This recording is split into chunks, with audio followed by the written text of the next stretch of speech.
কল্পনা করেন কোর্টে ঢুকে দেখলেন একটি শূকর, একটা ইঁদুর বা একটা মোরগ ক্রাইম করে কাঠগড়ায় দাঁড়িয়ে আছে, ঠিক মানুষের মতোই।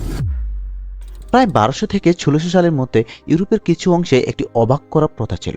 প্রাণীদেরও নাকি সত্যিকারের আদালতে বিচার হতে পারত। ফ্রান্স, সুইজারল্যান্ড, জার্মানির মতো জায়গায় শূকর, গরু, কুকুর, এমনকি ইঁদুরদেরও কখনো কখনো মানুষের ক্ষতি করা, ফসল নষ্ট করা বা সম্পত্তির ক্ষতি করার জন্য দোষী করা হতো। সবচেয়ে বিখ্যাত ঘটনাগুলোর একটি হলো 1386 সালের ফ্রান্সের কেস। একটি শূকরের বিরুদ্ধে অভিযোগ ছিল সে নাকি একটি শিশুকে হত্যা করা হয়েছে। অবিশ্বাস্য হলেও কোর্ট এই শূকরটাকে প্রায় মানুষের মতোই অপরাধী ধরে ট্রিট করেছিল।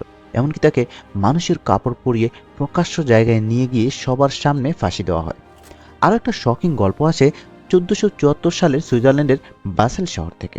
একটা মোরগ নাকি ডিম পেড়েছিল, আর মানুষ এটাকে কালো জাদু বা অশুভ লক্ষণ হিসেবেই মনে করেছিল।